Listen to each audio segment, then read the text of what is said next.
It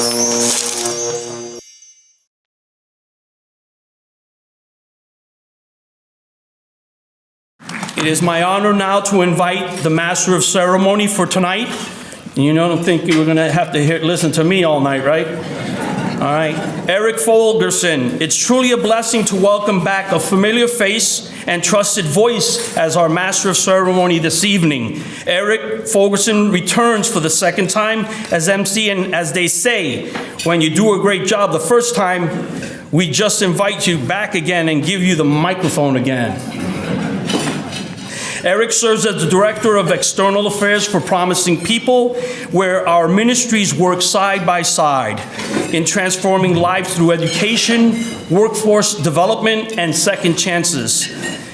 Eric is a dedicated community partner. Eric has been instrumental in helping us draft grant proposals and expand opportunities for both St. Peter Claver and Promising People. His approach is grounded in strategic engagement and meaningful relationship building, and he turns the vision into reality and impact outcomes. This guy's a real go-getter. Beyond his professional role, Eric is devoted to a husband to his wife, Chrissy. Is she here in the back? Hi, Chrissy. She's back here. She snuck in on us. Thank you. And together they are proud parishioners at St. Margaret Mary. They share his time with their daughter and 3 sons.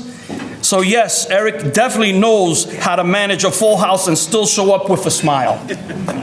Please join me in welcoming back Master of Ceremony, a partner to our mission, builder of bridges, and a champion of new beginning, Eric Foglesong.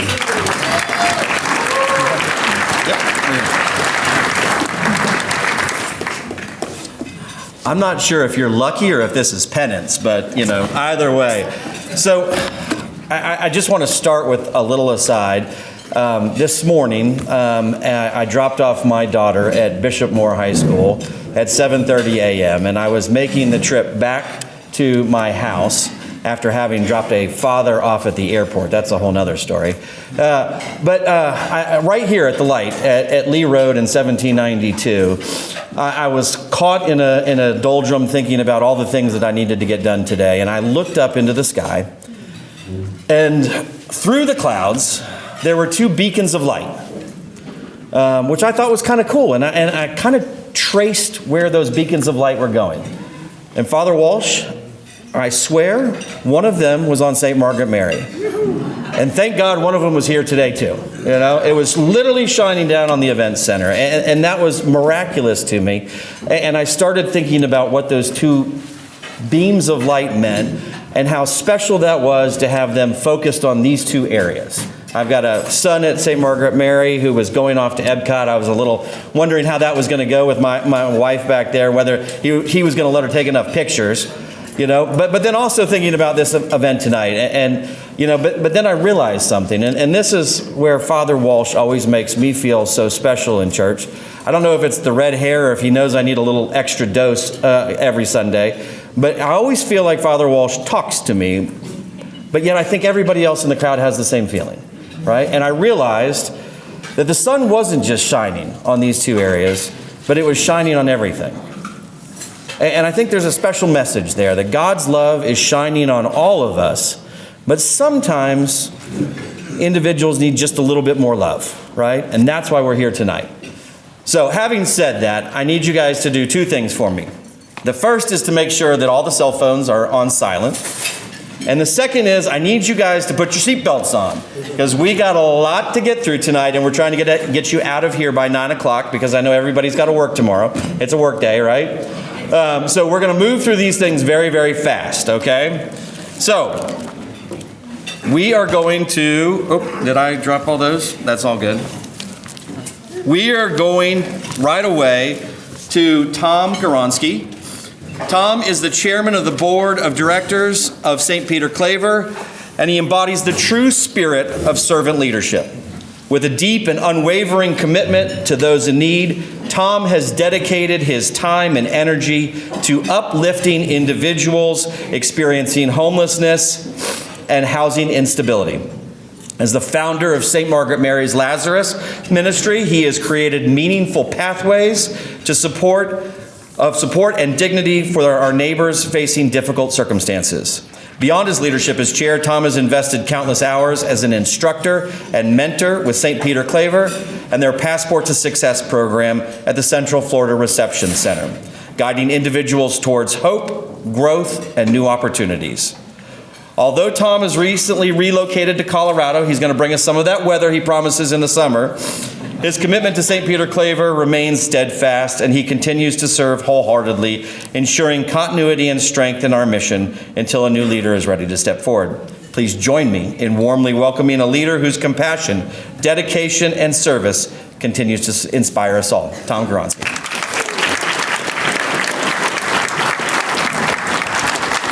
Thanks, Eric. I should have learned when I go into prison with Carlos, never, ever follow Carlos. Never. But thank you so much for everybody coming here, especially, well, all of you, but those are the St. Vincent de Paul folks that are coming from near and far. I really appreciate it. I also, yes, I moved to Colorado. I'm back here for this event and something earlier last week at church, but it's great to be back in this community. I cannot tell you how unique this place is from a spiritual aspect, especially the church that I go to, St. Margaret Mary, and I'm thanking all of you in St. Margaret Mary who have been supporters of me through the 30 years I was here by giving special thanks to Father Walsh. There's no place that has so much outreach like this place does, all on its own, and it's just amazing to me. So thank you for coming to our biggest fundraising event of the year. If you want to see what we use our money for, I direct you to the last page. Oh, look, there's a QR code there. I wonder what that leads you to. Somebody tell me when they look and find out. Yes, I was once in sales. How many of you seen the Project Hail Mary movie or read the book? So, oh my goodness, you should see it. But in that movie, Ryan Reynolds plays a character whose last name of all things is Grace. And they have to go on this mission to save the world from something that's eating the sun. It's a science fiction movie. And he expresses to the crew that's going to do this before he becomes part of the crew, involuntarily basically, that he doesn't think he has the bravery gene. And the Chairman Yao, Commander Yao, tells him it's not a gene. You just have to have some one person that you want to save. I think bravery is closer to home than that. That you can reach out to those in need and give them a boost. Just be with them. Be where they are. Listen. Do not go in thinking you have the answers, because you probably don't. But you can be a support, and that is huge. And I, through the ministries that I've been involved in, I've had a conversion experience. I realized the Bible is pretty simple to me. Jesus tells us there's only two primary commandments. If we do these two, all the rest will follow. Love God above all else, and love your neighbor as yourself. The common word there is love. And who do we love? Who does Jesus tell us to love? Father Anthony told us in the verses of Matthew chapter 25, he tells us when we serve those in need, including felons, we serve him. I always thought this was kind of a checklist in order to get to heaven, or have a chance. When I started doing this work, what I realized is I am being inspired by these people. Amen. They are a gift to me. They are seeing the face of Christ in this time, on this planet, now. Because the people that come to our sessions inside prison, and so what we do, every week we go in with a 6-month program, half of which is Bible study, and half is practical application to develop a plan so that when they get out, they know what they're going to do with respect to housing, employment, and whatever other obligations they have, so that they have a path so they don't return. And our recidivism rate is about half of what the state's is, so we're doing okay.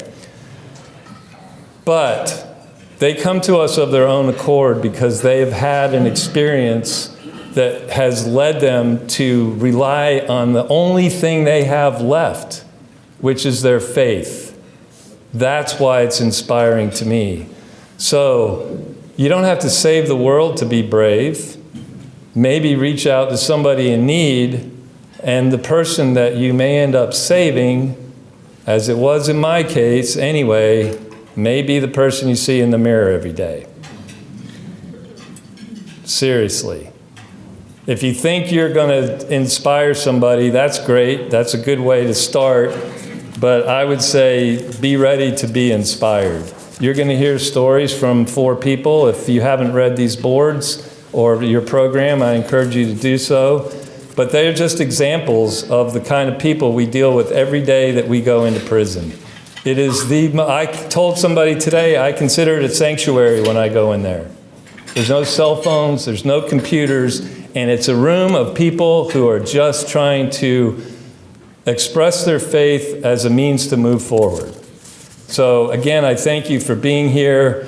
I gotta say a special thank you to Carlos. His energy is, I mean, you got some experience with it here, but it is nonstop. And without Carlos, this ministry does not gather a room filled with the kind of people that are here tonight or exist for that matter. He is the beginning, I hope not the end, of the ministry. So I play a small part. It's Carlos that we really have to give our support to. So thank you very much for being here. I look forward to speaking with as many of you as I can before the night is over with.